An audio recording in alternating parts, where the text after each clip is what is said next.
Howdy, Fi Guys. I'm writing this because I'm at a breaking point and I need some real talk. About 8 months ago, I joined one of those debt relief programs that promised to help me get out of debt faster and finally breathe again. I was tired of just surviving, living paycheck to paycheck, and I wanted to start living again.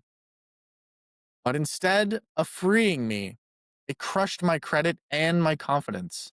My score tanked to 540. And now it feels like every door, credit cards, loans, renting a place has slammed shut. I make about $120,000 a year, but I'm buried under $36,000 of debt. And I'm raising five kids on a single income. I budget down to the penny. No splurges, no impulse buys. I track every expense like it's life or death because honestly, it kind of is right now. Still, life keeps throwing curveballs. First, we had a death in the family. My mother in law passed away, and while she had nothing to her name, we covered the expenses because nobody else would. Then, our only reliable SUV, the one I almost had paid off, broke down and needs $7,000 in repairs just to make it safe to drive. There's nearly more, and it seems like it never stops. Every time I think I'm getting a little ahead, something hits. I feel like I'm running a marathon barefoot on broken glass, and every step forward comes with new setbacks. I've done the work, budgets, the spreadsheets, the sacrifices, but the system feels rigged against people like me trying to climb out. Guys, it is. It definitely is. Definitely is. The banks, companies, the credit card companies, they are in the business of making money and they will do wild things to make sure that they hit their profit margins. I want my credit to get above 600 again. I want to stop feeling like my finances are a ticking time bomb. And I want to give my kids life where money doesn't control every decision. What I really want is someone to look at my situation and tell me the truth, the good, the bad, and the ugly, and help me build a plan that doesn't destroy my credit further. I don't want more credit cards or a quick fix. Yes, there are there quick fixes, Chris? Not that I've seen. Most quick fixes lead to just embarrassment and shame that you even tried to do it. Yeah, there's only one path, and it's a long path, and it's usually difficult, and it's usually the right path. There's one thing that before we continue on, there's one thing that I want to say. I went to a friend's house recently, and they had one of those like weird, as seen on TV, ab things, and I was like, What's this thing?" And they're like, "I watched this infomercial, and they said if I did this for 5 minutes a day for 2 weeks, it'd be a quick fix, and I'd be skinny." And now it's just a stupid thing that sits in the corner, and now they feel shame about it. So it's kind of funny. Like there's just immediate shame when I asked that question, and they're like, "I'm just so ashamed that I have that, and you saw that." And Chris is no longer invited to dinner parties. And now I'm gone. Oh No god. judgment on my part. They were just like, I was like, "Hey, what is this thing?" Like I was Yeah, curious. yeah, of course, of course. It's 5 minute ab machine. I wish it was that easy to get abs. Trust 5 minutes a day for 2 weeks. I'd have an eight Simple. pack by now. Ah, maybe in another life. Hard work is what gets it done. Anyway, let's get back to our viewer mailbag. I just want a real path forward, one that leads to actual financial freedom, not just another program that promises hope and delivers shame. Well, There we're it on the is. same page. We're on the same page. I've thought about taking out one loan to consolidate everything, making a single payment, close the accounts and finally feel like I'm digging out instead of sinking. But I don't know if that's even a smart move or even possible with my credit where it's at. I'm stuck between, and I love this line. I'm stuck between doing nothing and risking everything. Oh Ha! wow. Okay. Two extremes. Yeah. There's no Yep, middle yep, ground. It's yep, just yep. yep. Spoken like a gambler. Oh, It's one yes. or zero. Binary choice. I love it. Yep. There's got to be a middle path, brother. There is a middle path. Um, I'm stuck between doing nothing and risking everything. I'm tired, guys. I'm tired of pretending everything's fine. I'm tired of working hard and feeling broke. I don't want sympathy. I want strategy. What would you do if you were in my shoes? From debt's got me down. Can we turn it around? Wow. How about that? Well, that is a story and a half. Yeah, it's a lot of Oh, stuff. man. Stuck between doing nothing and risk everything. That it seems like a line from a movie or something. Like, I don't know. Well, there's yeah, I feel like that's the human condition, right? Is we want binary choices. We want people to be all good or all bad. It's really difficult for us as humans. I think about this a lot politically. Where you're like you look at someone who's maybe on the opposite team as you, and again, like guys, we're all human beings on a rock in the middle of the void of nothingness. We're all on the same freaking team. So take a wider perspective. But you look at somebody who's on the opposite team who you maybe hate. You're just like, man, they're all these things and they're so bad and they take from this person and blah, blah, blah. Oh, wait, but they're nice to their kids? Like, no, that can't be real. Like that's not real. Like they have to be all good. They have to be all bad. Because it's easier for our brains calorically, from an energy standpoint, to just be able to say, all good, all bad, binary choice done. I don't have to think about it anymore. We hate ambiguity because it is a caloric because we come 10,000-year-old brain, modern day body, we have this thought that like calories are not abundant. We need to conserve it as much as we can. Our brains eat up about 10% of our bodily resources. Actually, no, it's higher than that. I can't remember. No, the head weight's 10 pounds. Either way, the brain is a caloric hog. So in order to try to simplify as much as we can, we just think, okay, binary choices make my life easier. Ambiguity makes my life harder. It makes me have to put more resources at thinking through problems. So So I'm off my rant on that. I love it. So it looks like I looked it up. The brain uses about 20% of your total daily calories. There you go. So about 300 to 400 if you're having a 2000 calorie day, which is considerable, right? And one of the things that I thought was actually kind of interesting, I learned a little bit about the brain a while back was they did a study where chess players, like grandmasters, were in a chess tournament.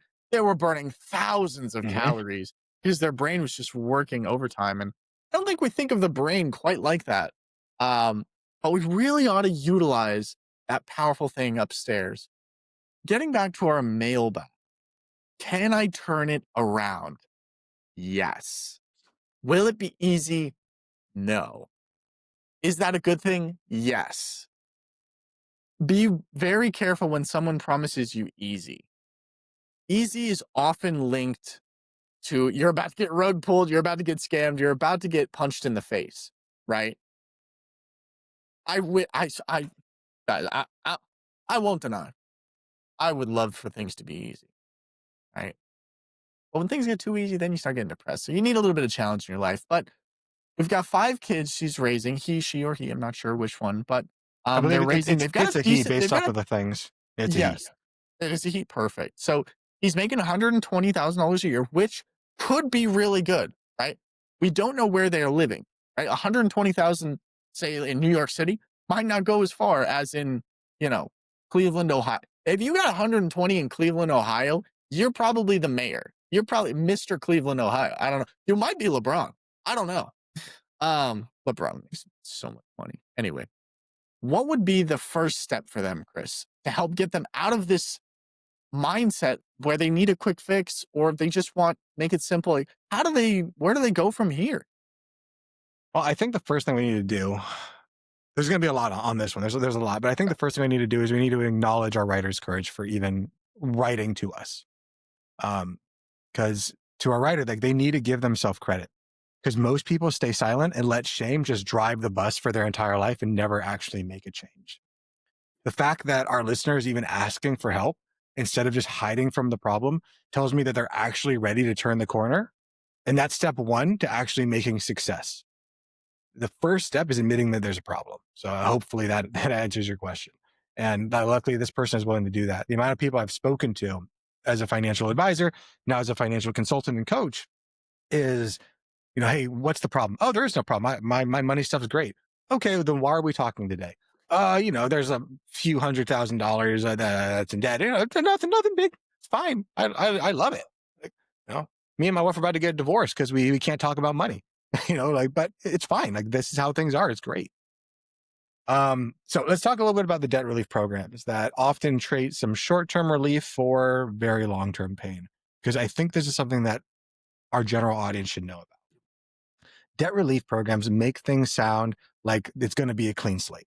But behind the scenes, what they're usually doing is they're taking your credit, they're stopping your payments, and they're negotiating for pennies on the dollar. All of this is happening at the expense of your credit. You didn't fail by going to the credit system. The system is designed that way. But you have the ability to recover from that now that you have the knowledge, and you can really reframe the situation as I went through it to be able to ask the FI guy so that other people don't have to go through the same exact thing. I think for right now, we need to stop chasing the credit score. We need to start focusing on financial stability. Credit is nothing more than a tool. It's not a trophy that you can go, I have an 850, I'm better than you, blah, blah, blah, blah, blah. None of it matters. Right now, your energy needs to be going towards building a margin. And by that, I mean we need cash flow, we need emergency saving, we need a little bit of stability, not obsessing over some magic 3-digit number, which is your credit score. Once your habits and the systems begin to stabilize, your credit score will naturally flow after that. The score is a symptom of being good with finances, not the solution. I think too many people, and we've talked about this before, Dominic, when life all just seems to be collapsing around somebody, we try to grab onto control of anything that we possibly can. Oh no, the house is on fire, but at least my plant over here is doing fine. And that's the way people do this with their credit score. Man, everything's coming around me. My expenses are outpacing my income. Let's focus on the credit score. If the credit score was good, I'd be really happy. With $120,000 in income, you hopefully have some room to rebuild, but your structure is going to be key. Again, to Dominic's point earlier, we don't know where you are in America. We don't know if you're even in America. Basically, if you're saying 120K rather than 120 pounds or whatever currency, makes me assume it's America, but I don't really know. So ideally, you're not in a low income trap, but you are in a high responsibility season. And Dominic and I talked on Monday about seasons of life. And this is one of those seasons that's going to be a grind. That does not mean that just because it's a season, no season is forever. There are times where it's the winter time, like it is right now, and people are like, oh man, it's going to be like this forever. A few more months, and it'll be spring. A few more months, it'll be summer. A few more months, it'll be fall. Then we get to start it over again. You have 5 kids, a single income, and I understand that's a lot. What you need isn't more money. It's a system that gives every dollar a job before it hits the checking account. Every penny needs a purpose, and that's how you start feeling in control. I know that you said that you're not eating out, you're not doing anything fun, but I still wonder, then how is this working? How did you get yourself into this place? I'm not blaming you, but it is your responsibility to figure it out. So if I was you, I would not touch another loan again. Or, um, or even maybe consider doing the consolidation product quite yet.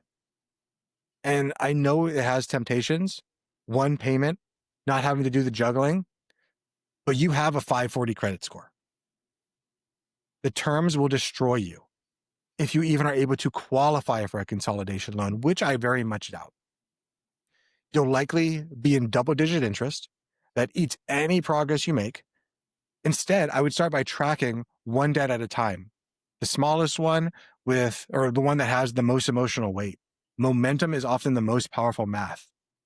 And we've talked about things like this, the debt snowball, the debt avalanche, the hybrid method. If you don't know what those are, I would recommend going back to the FI crash course and listening to them. But the debt snowball is you list out every single debt you have, the amount and the interest rate. And whatever the smallest amount of money is, go after that.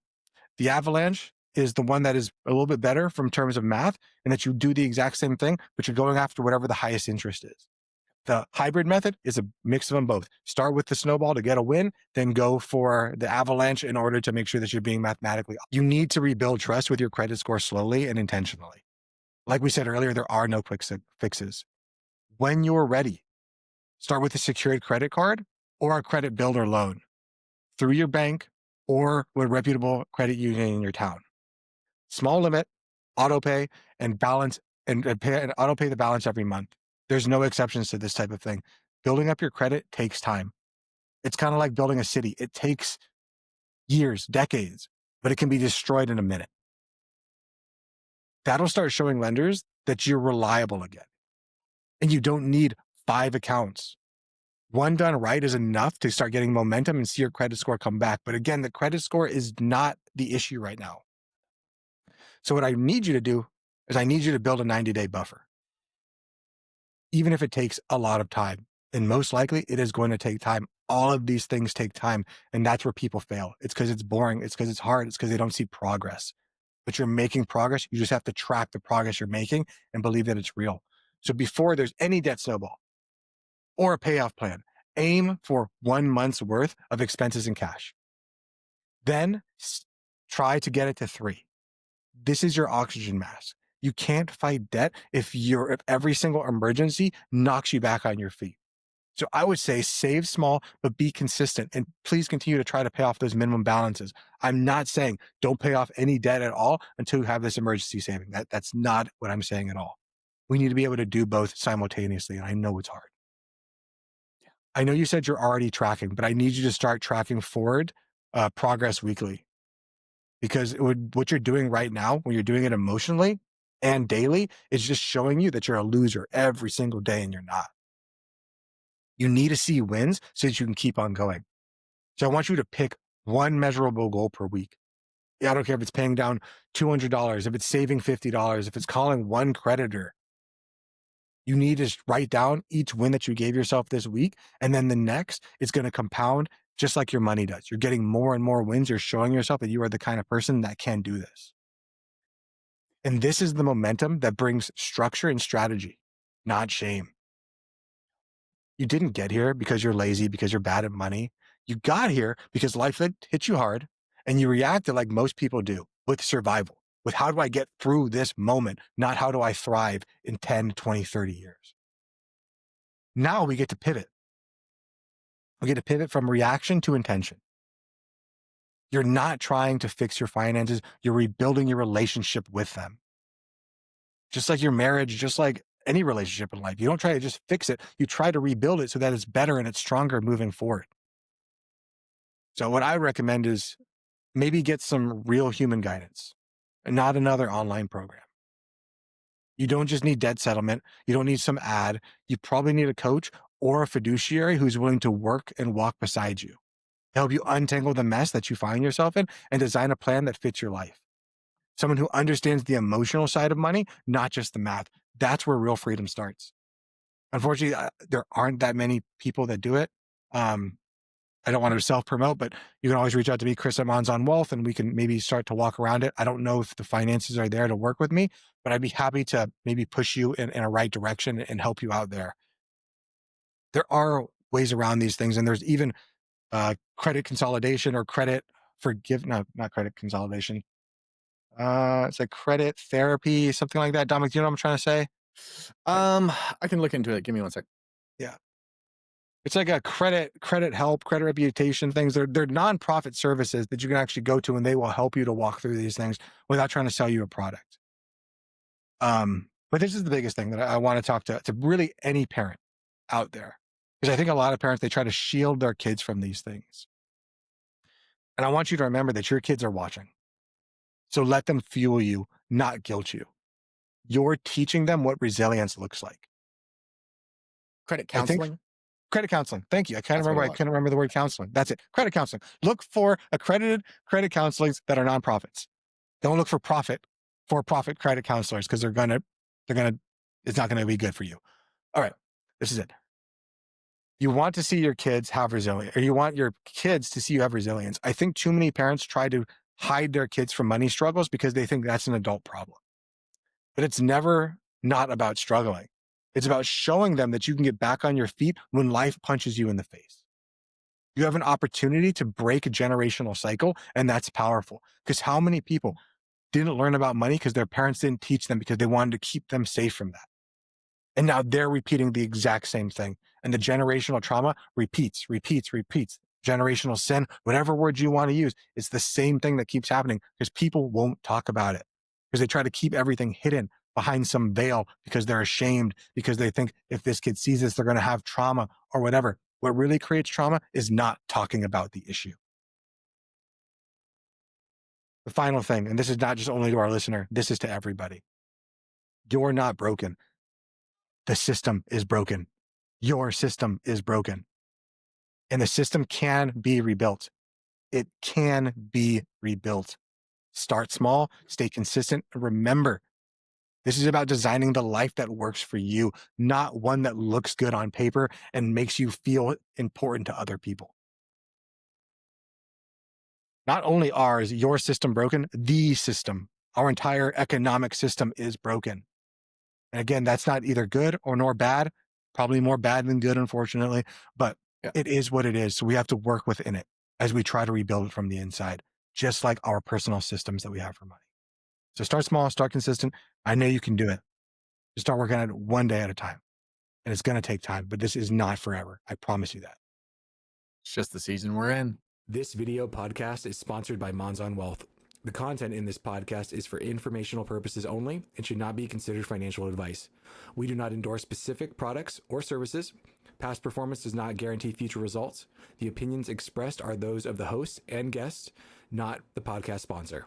It is crucial to consult with a qualified financial advisor or professional who can provide advice tailored to your specific needs before making any financial decisions, investments, or taking any other actions. If you are seeking specified help, you can reach out to Chris at monzonwealth.com.